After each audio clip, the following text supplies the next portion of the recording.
도대체 왜 하나님은 아브라함에게 이 할례를 요구했을까? 오늘 그 부분을 살펴보도록 하겠습니다. 첫째, 언약의 표시로 할례를 요구했습니다. 언약의 표시로. 11절 말씀, 너희는 포피를 배워라. 이것이 나와 너희 사이의 언약의 표징이니라. 표징은 표시와 증거를 말합니다. 표시와 증거, 표징, 영어로 mark, 그죠? 그러니까 할례는 뭐다? 언약의 표징, 언약의 표시, 언약의 마크예요. 언약의 마크. 다시 말해서 하나님과 아브라함과 맺었던 이 횃불 언약, 여기에 대한 답례 표시로, 마크로, 표시로 할례를 요구하신 거예요. 누가? 하나님이. 누구에게? 아브라함에게. 11절 말씀, 현대어 성경입니다. 남자 성기 끝에 있는 곁껍질을 베어내어라. 이것이 너희가 나와 계약을 맺었다는 증표가 될 것이다. 사랑하는 남녀 사이에 약속을 하죠. 사랑을 약속하고 결혼을 약속하고, 그럴 때 뭐 합니까? 표시를 요구하죠. 여자들은 꼭. 그죠? 남산에 올라가가지고 자물쇠 채우고 반지를 또 주고받고, 어떤 분은 또 몸에다 문신을 새깁니다. 우리 사랑 변치 말자 하트 새기고 막 이름 쓰고 누구야 너는 내 뿐이다 뭐 그렇게 몸에다가. 여자도 왜 그런지 모르겠어. 그게 표시를 요구해. 표시를. 예? 우리 하나님이 그러셔. 우리 하나님도 표시를 요구하셔요. 나는 네 하나님이고 너는 내 백성이고, 그 표시를 요구하시는 거야. 그게 할례죠. 여러분, 부동산 계약할 때도 두 사람이 서류에다 기입을 하고요, 사인을 합니다. 사인을 하고 도장을 찍고 서로 나눠가지고, 이게 다 뭡니까? 이게 언약의 증표죠. 서로 매매를 하고 계약을 맺었다는 증표로 사인을 하고 도장을 찍습니다. 하나님께서 아브라함에게 요구하신 언약의 증표가 뭐예요? 이게 할례입니다. 할례. 하나님과 아브라함이 계약을 맺습니다. 아브라함아, 나는 네 하나님이고 너는 내 백성이야. 내가 너에게 복을 줄게. 땅도 주고 자녀도 줄 거야. 하나님은 횃불 언약으로 그 증거를, 표시를 보여주셨어요. 아브라함아, 너는 나에게 뭐 보여줄래? 아브라함, 너 할례해. 하나님이 아브라함에게 할례를 요구하신 거죠. 언약의 증표로, 언약의 표시로. 로마서에 정확하게 해석을 했습니다. 로마서 4장 11절, 그가 할례의 표를 받은 것은, 이 구가 누굽니까? 아브라함이에요. 아브라함이 할례의 표를 받은 것은 무할례 시에 믿음으로 된 의를 인친 것이니. 자, 여러분, 이 로마서 4장 11절은 오늘 창세기 말씀을 모르면요 도대체 이해할 수가 없어요. 이 말씀 굉장히 어렵죠. 아브라함은요 할례 받기 전에 믿음으로 의롭게 되었습니다. 창세기 15장, 아브라함아 내가 너에게 아들 주마. 아브라함이 믿으니 하나님께서 그것을 의로 여기셨다. 할례 받기 전에 믿음으로 의롭게 되었죠. 할례는 뭐야? 할례는 믿음으로 의롭게 된 이것을 갖다가 인친 거라고. 인친다는 뭐예요? 인친다. 도장 찍다. 도장. 할례는 뭡니까? 아브라함이 의인이다, 이것을 도장을 찍은 거야. 도장을, 사인을 한 거라고.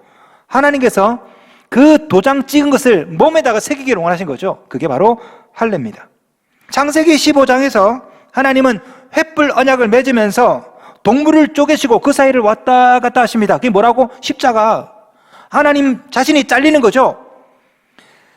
이런 행위를 하나님은 아브라함에게 요구하시는 겁니다. 아브라함아, 나도 잘릴 테니까 너도 잘라. 이게 할례 언약이죠. 횃불 언약, 할례 언약 다 뭡니까? 자르고 쪼개고. 이게 다 약속이라고, 언약이라고. 자, 그렇게 보았을 때 할례는 뭐다? 언약, 약속의 표시예요. 증표라고. 자, 두 번째, 할례는 하나님의 언약 백성이 되었다는 표시입니다. 다시 한번, 할례는 약속의 표시고, 두 번째, 하나님의 언약 백성이 되었다는 표시예요. 표시. 결혼식 때 반지를 주고받죠. 이 반지는 사랑의 증표이면서 동시에 이제부터 부부가 되었다라는 증표죠. 사랑 맹세를 하면서 반지를 주고받으면 이제부터 당신만을 사랑하겠습니다, 약속이기도 하지만, 그때부터 반지를 끼면 뭐가 됩니까? 유부남이 되잖아. 이전에는 처녀총각이죠. 그런데 반지를 끼는 순간 유부남이 돼. 유부남이 초밥을 먹으면 유부초밥이 돼. 유부녀가 우동을 먹으면 유부우동이 되고. 예, 달라져요. 예? 난 결혼한 사람이다, 그 의미로 반지를 끼고 다닙니다. 반지는 사랑의 증표이면서 동시에 결혼한 사람이라는 증표죠. 할례가 그래. 할례는 하나님과 사랑의 증표야. 하나님은 내 하나님, 나는 하나님의 자녀. 사랑의 증표지만, 둘째, 하나님 백성이 되었다라는 징표예요. 하나님께서 아브라함에게 이렇게 말씀하시죠. 17장 7절, 내가 내 언약을 나와 너 및 내 대대 후손 사이에 세워서 영원한 언약을 삼고 너와 내 후손의 하나님이 되리라. 할례는 나는 내 하나님이 되고 너는 내 백성이다. 이 언약의 징표, 표시, 사인, 쉽게 말하면 증명서, 주민등록증, 여권, 그렇게 말할 수 있겠습니다. 이처럼 할례를 한번 받아버리고 나면 신분이 바뀌죠. 옛사람은 죽고 하나님의 언약 백성으로 새롭게 태어납니다. 그 표시가 할례죠. 자, 5절 말씀 볼까요? 5절 말씀, 이제후로는 내 이름을 아브라함이라 하지 아니하고 아브라함이라 하리니 이는 내가 너를 여러 민족의 아버지가 되게 함이니라 돼 있죠. 이전에는 아브라함이야. 아브라함은 고귀한 아버지란 뜻입니다. 족장. 아브라함은 여러 민족의 아버지란 뜻이거든요. 하나님께서 아브라함에게, 야 아브라함아, 너는 아브라함이 아니라 아브라함이 될 거다. 이게 뭐예요? 성인식이라고. 영적인 성인식. 아브라함아, 너는 이전에는 일개 족장으로 살았지만 이제는 때가 됐다. 넌 영적인 어른이다. 이제 너는 여러 민족의 조상이 될 것이야. 이 성인식을 치르기 위해서 할례를 요구한 거죠. 할례는 성인식이거든. 우리 하나님은요, 인간과 소통하기 위해서 인간의 문화를 적극적으로 수용하세요. 제가 성경을 연구하다가 깜짝깜짝 놀랄 때가 굉장히 많습니다. 여러분, 제가 목사가 노래방 간다고 그러면 깜짝 놀라시겠죠? 내가 카스를 막 마시면 얼마나 놀라실까? 근데 우리 하나님은 인간의 문화를 사용하는데 아무 거리낌이 없어. 횃불 언약, 중군동 지역에 늘 있는 거거든요. 나라 사이에 전쟁하고 평화조약 맺을 때 횃불 언약 맺었거든. 근데 그걸 하나님이 쓰셔. 할례는 이집트 사람들 이교도 문화야. 근데 하나님은 그것을 자유롭게 쓰세요. 우리 하나님은 굉장히 개방적이신 분 같아요. 아마 저는 여러분에게 제가 온갖 지식을 가지고 설명해 주니까 알아먹죠. 아브라함은 설명 안 해도 알아먹었어요. 뭔 뜻인지. 하나님께서 횃불 사이로 왔다 갔다 할 때 그 의미가 뭔지, 하나님이 아브라함에게 할례 하라고 할 때 그 의미가 뭔지 아브라함은 단번에 알아먹은 거죠. 할례 언약은 하나님의 백성으로 새롭게 태어남을 의미하는 성인식이었던 거죠. 특별히 하나님은 난지 8일 만에 할례를 치르라고 했습니다.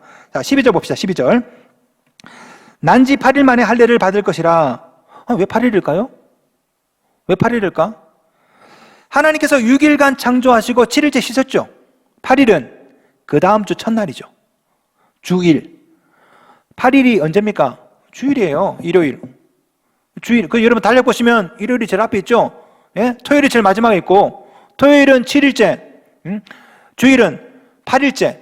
그 다음 주 첫날이 8일이에요. 그러니까 8일째에 난지 8일에 할례하라 이 말은 뭐냐면 새 창조를 말하는 거예요. 새 창조. 새 창조. 이전과 다른 존재로 거듭나는 것, 새롭게 창조되는 것. 결국 할례는 무슨 뜻이다? 하나님 백성으로 새롭게 거듭나는 것, 새롭게 창조되는 것, 이것을 약속하면서 몸에 새겨 넣은 것이 바로 할례입니다. 할례. 자, 그렇다면 질문, 우리도 할례 받아야 될까요? 아니죠. 그렇지 않습니다. 횃불 언약, 할례 언약은 예수 그리스도 십자가를 통해서 이미 다 성취되었어. 우리는 더 이상 그럴 필요가 없어요. 이 구약시대는 남자들만 할례를 받아. 지금 우리는 그럴 필요가 없죠. 왜? 예수 십자가를 통해서 다 성취가 됐다니까. 하지만 그 정신은 그대로 넘어와서 다른 것으로 변개되었습니다. 그게 뭘까요? 세례라고. 세례. 여러분, 세례의 뜻이 뭘까요? 세례의 뜻은 하나님의 백성으로 거듭남의 표시죠. 세례를 줄 때 물을 이렇게 붓습니다. 물에 들어가는 게 뭐예요? 이전에 나가 죽는 것입니다. 물에서 나오는 게 뭡니까? 예수와 연합되어서 새롭게 거듭나는 거 아닙니까? 구약의 할례와 똑같아. 구약의 할례가 자르면서, 난지 8일 만에 자르면서 이전에 나는 죽고 새로운 나가 거듭나는 것이죠. 구약의 할례는 신약의 세례입니다. 구약의 할례가 육체에다 행한 언약의 표징이었다면 신약의 할례는 여러분 마음과 심령, 영혼에 행하는 표징인 거죠. 자, 구약의 할례는 남자 성기의 껍질을 벗기는 것입니다. 신약의 할례는 마음의 껍질을 벗기는 거죠. 골로새서에 나와요. 골로새서 2장 11절. 또 그 안에서 너희가 손으로 하지 아니한 할례를 받았으니 곧 육의 몸을 벗는 것이요 그리스도의 할례니라. 육의 몸을 벗는 것, 이게 뭡니까? 거듭남이죠. 이게 그리스도의 할례예요. 그리스도의 할례가 뭡니까? 세례죠, 세례. 결국 할례나 세례나 다 핵심이 뭐다? 육의 몸을 벗는 것, 거듭남이라는 거예요. 거듭나는 것. 갈라디아서 할례와 세례의 의미가 분명히 나옵니다. 갈라디아서 6장 15절, 할례나 무할례가 아무것도 아니로되 오직 새로 지으심을 받는 것만이 중요하니라. 할례를 받아야 되냐 안 받아야 되냐, 이게 중요한 게 아니야. 중요한 게 뭐예요? 새로 지으심 받는 것, 이게 뭐예요? 거듭남이죠. 거듭남. 아브라함이 아니라 아브라함이 되는 것, 이전에 나는 죽고 하나님의 자녀로 새롭게 거듭나는 것, 이런 성인식이 바로 할례요 세례라는 것입니다. 성도 여러분, 여러분은 할례와 세례를 받으셨습니까? 혹시 여러분 중에 세례받지 않은 분이 있다면 하나님 오늘 이 시간에 저를 통해서 여러분을 초대하십니다. 아무개야, 내가 너를 아브라함이 아니라 아브라함으로 인생을 바꿔주겠다. 이전에 죄악된 삶은 다 버리고 새로운 사람으로 거듭나게 해주겠다. 하나님 오늘도 저를 통해서 여러분을 초대하세요. 믿으십니까? 이미 세례를 받으신 성도 여러분, 여러분 모두는 신약의 할례 의식인 세례 의식을 다 치른 자들입니다. 그렇죠? 그렇다면 여러분은 하나님의 자녀입니다. 백성이죠? 거듭난 자들입니다. 이미 영적인 성인식을 치른 자들이에요. 이전에 나는 잘라내고 없어요. 우리는 새롭게 거듭났습니다. 여러분, 그렇다면 여러분 모두는 할례 받은 자답게, 세례 받은 자답게 살고 계십니까? 할례 받은 자, 세례 받은 자답게 사시려면 세 가지를 꼭 기억하셔야 됩니다. 첫째, 하나님의 백성으로서 말씀을 지키며 사는 것입니다. 이게 세례 받은 자가, 할례 받은 자가 해야 될 일이에요. 남녀가 결혼하면, 부부가 되고 나면 서로의 말을 잘 듣고 순종해야 되죠?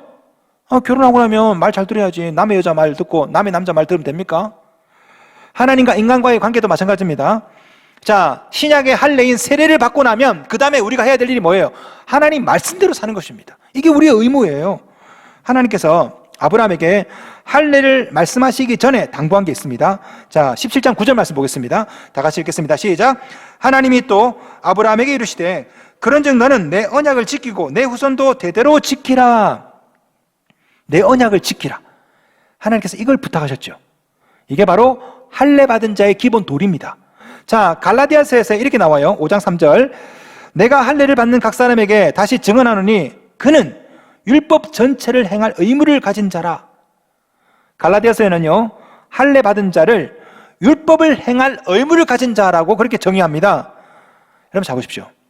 할례는 언약의 표징이죠. 무슨 언약? 말씀대로 잘 지키며 살겠다는 표징이에요. 표시. 세례도 마찬가지죠. 세례를 통해서 우리가 하나님의 자녀가 되었습니다. 세례는 앞으로도 계속해서 하나님 말씀대로 살겠다는 표시죠. 표시. 그러므로 결국 할례 받은 자와 세례 받은 자의 의무는 말씀을 지키며 사는 것입니다. 자, 고린도전서 7장 19절에 이렇게 나와요.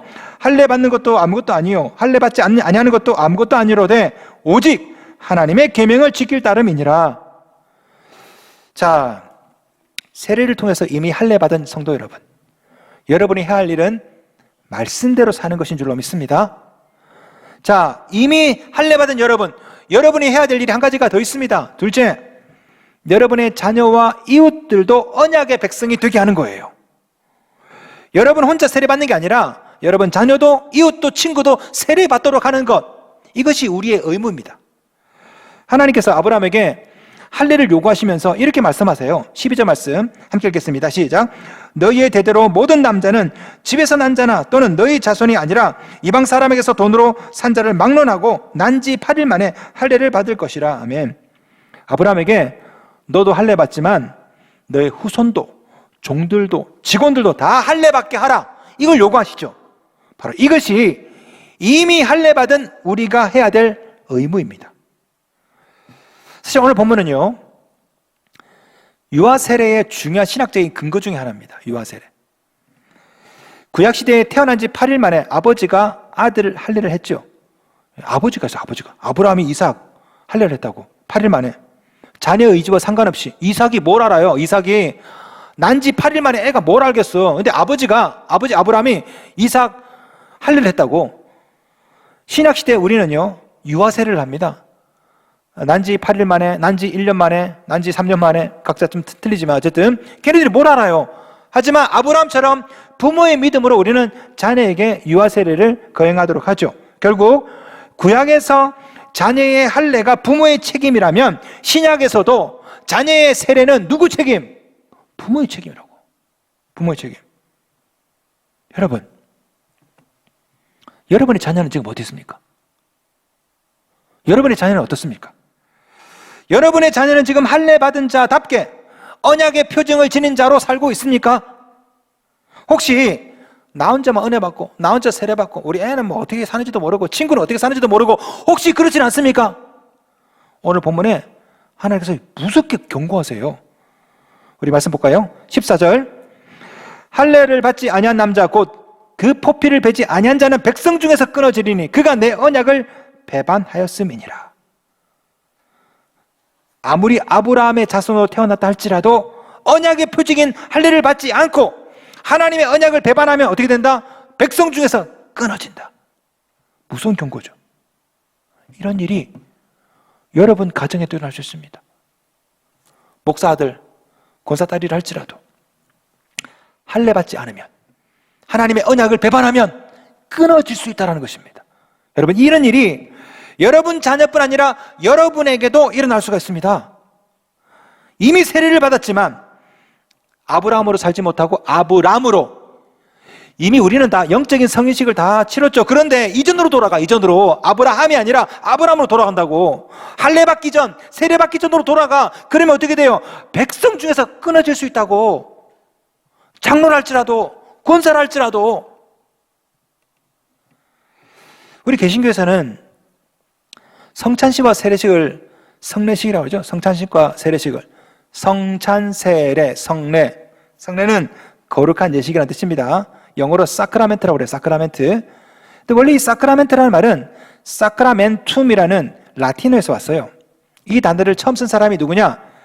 AD 2세기에 유스티누스라는 유명한 라틴 변증가입니다. 이 변증가가 이 단어를 썼어요.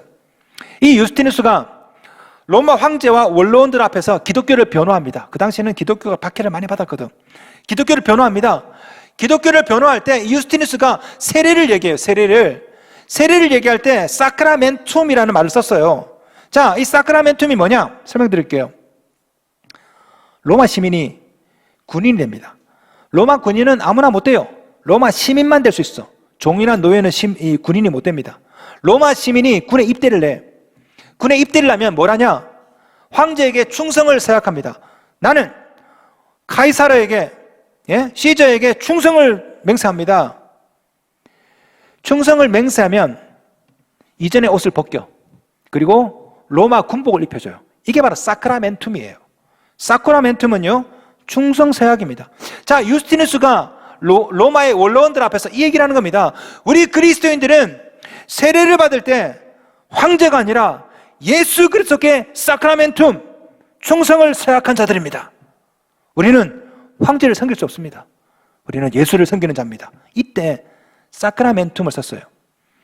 초대교회 교인들은 세례를 어떻게 이해했냐? 황제에게 충성 서약하듯이 우리는 예수께 충성 서약한 사람이다. 이전에 옷을 벗어버리고 로마 군복을 입었던 것처럼 우리는 이전에 옷을 벗어버리고 그리스도로 옷을 입은 자들이다. 그렇게 이해를 했다고.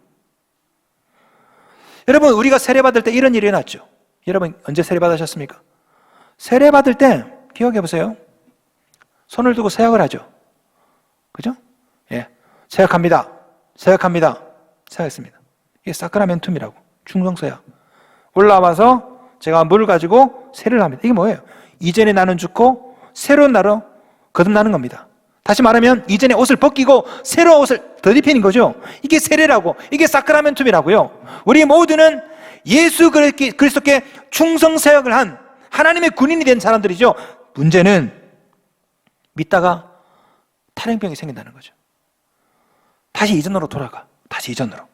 이전에 입던 옷을 끄집어서 입고 이전으로 돌아가요. 이런 일이 생길 수 있단 말이에요. 여러분 어떻습니까? 여러분도 혹시 그렇진 않습니까? 우리 모두는 세례받을 때 예수 그리스도께 충성하기로 서약을 했는데 마치 탈행병처럼 아브라함인데 아브라함으로 자꾸만 돌아가. 세례받기 전으로, 할례받기 전으로 그렇게 되다 보면 어떤 일이 생긴다고요? 14절, 백성 중에서 끊어지리니, 세례받았다 할지라도 권사 장로를 할지라도 백성 중에서 끊어질 수 있다. 구원에서 탈락될 수도 있다. 그렇기 때문에 우리가 해야 될 일이 뭡니까? 셋째, 마음의 할례를 하는 것입니다. 마음의 할례를 하는 것. 마음의 할례를 한다는 것이 뭐예요? 매일매일 통회하고 자복하고 회개한다는 것이죠.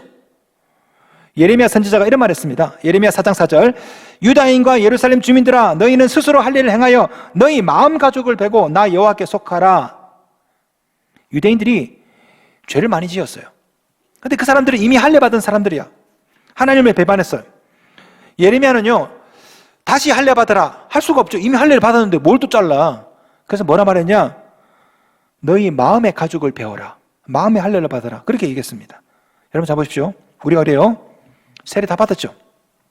죄를 지어 말씀대로 살지 않아, 하나님을 떠나, 하나님을 배반해, 세례 다시 받아야 됩니까? 아니죠. 한 번 받으면 끝이지. 할례 한 번 받으면 끝이라고. 세례 한 번 받으면 끝이라고. 그럼 어떻게 해야 돼요? 그러면 매일매일 마음의 할례를 해야 됩니다. 그게 뭐예요? 통회하고 자복하는 거예요. 하나님 잘못했습니다. 내가 또 이탈했습니다. 내가 또 탈영했습니다. 용서해 주세요. 여러분 잡으세요. 왜 하필 언약의 표시를 남자 성기에다 했을까요? 왜 그랬을까요? 할례의 의미가 뭔지를 정확하게 알 수가 있습니다. 사실은 마음의 할례가 진정한 할례라는 뜻이에요. 만약에 여러분 잡으세요. 언약의 표시를 어깨에다 칩시다. 어깨에다가 제가 만약에 여러분 세례 받는데 올라와가지고 제가 문신을 해. 자, 우리 김정각 집사 올라오세요. 그럼 제가 문신 기계를 들고 어깨를 펴세요. 성부와 성자와 성령으로 십자가를 다 해. 내려가서 다음 사람 다 어깨에다가 십자가를 하나씩 한다 칩시다.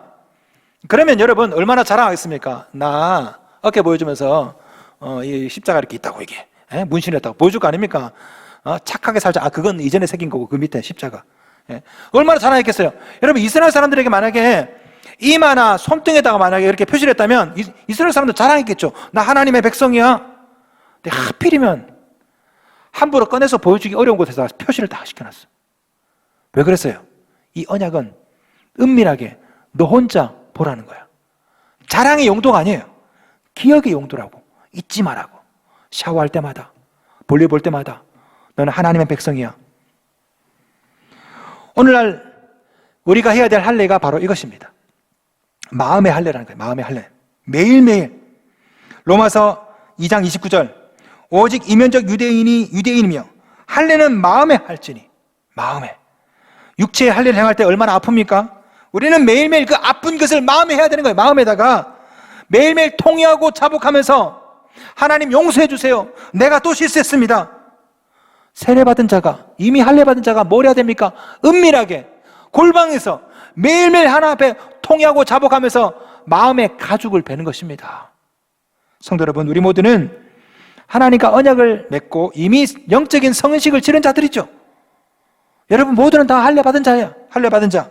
그럼에도 불구하고 자꾸만 우리는 이전으로 돌아갑니다. 언약을 깨트리고 아브라함으로 돌아가, 할례받기 전으로 돌아가. 그럴 때마다 하나님께서는 목회자를 통해서 여러분에게 도전하십니다. 할례는 마음에 할지니 마음의 가죽을 베고 오늘도 통회하고 자복하면서 하나님 용서해 주세요. 성식을 치렀는데 다시 이전으로 돌아갔습니다. 할례 받기 전으로 돌아갔습니다. 세례 받기 전으로 돌아갔습니다. 나를 용서해 주세요. 이미 할례 받은 자, 이미 세례 받은 자는 매일매일 마음의 가죽을 베고 통회하고 자복하는 마음으로 마음의 할례를 해야 될 줄로 믿습니다.